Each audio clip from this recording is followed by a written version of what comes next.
this being a legacy moment for you guys, this opportunity? Yeah, no, it's definitely it's a great opportunity, and we've discussed it. But as leaders, you know, when you talk about that group, as leaders, we have to focus on the team and the rest of the guys that are going out. And this may not be their last time playing on Mountaineer Field, but they understand the importance of being 1-0 every week. You know, we said it week 1, week 6, week 8, and still this week it's about being 1-0. That's always been our goal, and we can't let anything distract us from that. And our focus needs to be on preparing and to beat Oklahoma on Friday. But clearly, there is a legacy that comes along with that, which would be awesome for us and for Mountaineer Nation. And that gets done by us continuing to focus on our goal and our preparation. In a situation like this, is it in any way hard to keep it from being me against him instead of us against them? Not for me. I don't see it in that way at all. I see it like I see every other week, and being 1-0, preparing to play a good opponent. We played a lot of good opponents this year. We got to prepare the way we have all year and try and be 1-0 this week. You know, I'm focused on our team. It's a team sport. You know, there's individual battles going on the field, but it's 11 of them on one play, and you got to win all of them to have a successful play. So it's the greatest team sport there is, and it takes a team. You know, you can't. It's not a game where you can just take over as an individual. Not a ping pong match. That's correct. So. No, that's my focus. I understand the importance of team and understand the importance of preparing a team to go play another team, and that's what we're focused on. Third quarter struggles. Fourth time this year the team has not scored in the third quarter. What is there rationale, reason? I don't think there's one specific thing you can point at other than a lot of these times we haven't scored in the third quarter. I think we've been up, and we've come out at halftime, flat and not going out to play like we played when we came out in the first quarter, but instead kind of play to not lose. And that can't be the mentality. You have to play hard and play with effort and play to win on every snap. That's just the nature of how it is, especially when you play good opponents. I said it last week when we were preparing for Oklahoma State that their record doesn't really show how good they are as a football team. They've been in a lot of close games. They've beaten really good teams, and we knew that. And you can't play not to lose against a team like that. So that may be a part of it, but there's so much more that goes into it. Like I've said with almost everything in football, it's such a team sport, and there's so many different things that play into each play, each snap, that it's hard to really put your finger on one thing and say this is what it is, as opposed to a group of a lot of things that you have to correct through preparation. Like I said, it's a hard game to be perfect because it takes 11 guys to be perfect, to have a perfect play, and that's not easy.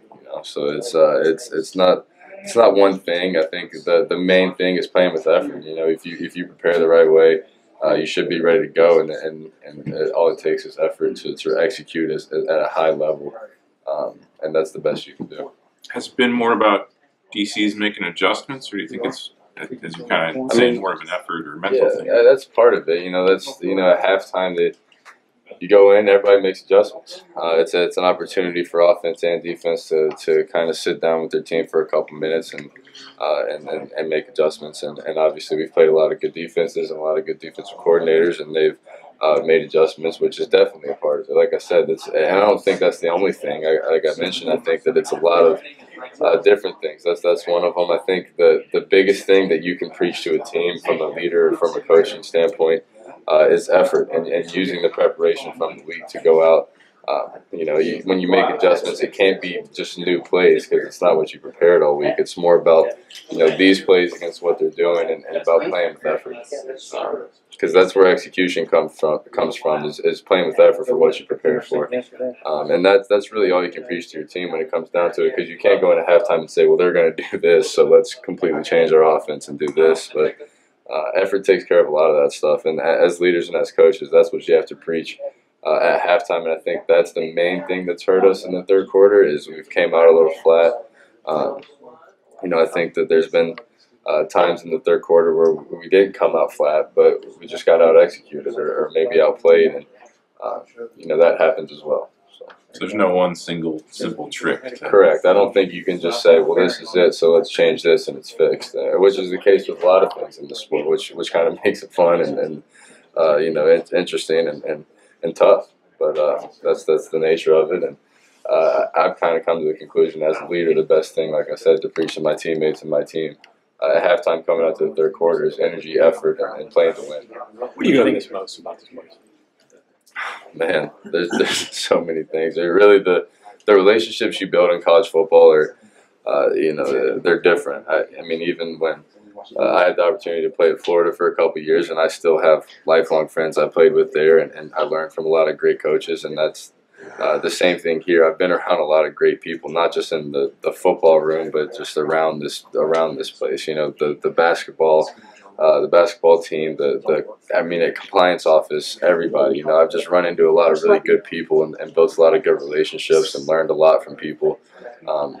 And at the end of the day, that's kind of what I appreciate most is just being able to talk to people and experience and those relationships are really important, and you cherish those things for a long time because these relationships that when you're with people every day is different than stuff you get for the rest of your life, and even different from high school. I have high school friends that I still talk to, but it's different when you put the hours in that you put in for this. We sacrifice a lot of time to be good at this sport, and with that time, we're all in here together, doing the same thing, and you build a strong bond doing that. So there's a lot of things that I'll miss about this place, just in general terms. But the thing that I'll miss most is just being in the foxhole with some of these guys. But you won't miss the potholes coming to the Can't say I'll miss those, but On the day you graduated high school, if someone had told you that your last regular season college game would be against Oklahoma for the Big 12 championship in Morgantown, what might you have told them at that time? I would have been blown away. Wasn't even on your radar, huh? No, yeah. But what can be on your radar? That's part of the journey and part of the experience, and I wouldn't change it. And I can't. I'm so thankful and grateful for the opportunity that I was given and the people that I've been around and learned from. And, it's really molded me into who I am today, and I'm so appreciative of everything. And it's going to be fun, man. One last time, like I said, I wish it wasn't, but it is, and all I can do is go out there and play as best I can.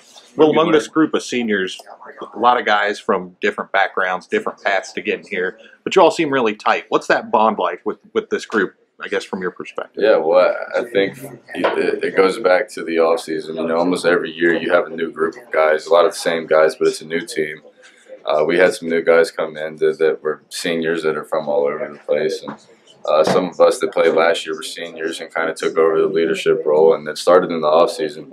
And like I mentioned, when you sacrifice so much time towards a common goal with other people, you build a really strong bond just in working. The blood, sweat, and tears of it, just grinding in the off season when it's uncomfortable. You build a really strong bond. So it starts then, and then you go through experiences with guys, battling against other teams, and the ups and downs of the season, and adversity, and all that kind of stuff. It's a bond like no other. It really is, and that's why I was mentioning how I'll miss that more than anything, because it's hard to replicate that in everyday life. I mean, this is truly a bond that is built through the blood, sweat, and tears, and of hard work. Hey, Will, do you ever feel like you're playing against the other team? Kennedy McCoy. That's interesting. I do not. I think that's really interesting question. But I think what we look at, as an offense is we're encouraging our defense when they're out there to play well. And playing complementary football is a huge part of that. Is using the momentum of them getting a big stop or something like that. But we feel like we're playing another team because of how important, when they get a huge turnover, how important that is for our offense. I mean, we can't recreate that. Yeah, just be safe. On our own. When they get a turnover on our side of the field, that's huge for us. And that's something you can't just do on your own. And then once we get the ball, it's about us doing what we can to score and because that helps our defense. And then if not, it's not going backwards and making sure we give them a good opportunity to get another stop. So it's all about the team. It's not about looking. It's preparing. It's about us. It's about preparing.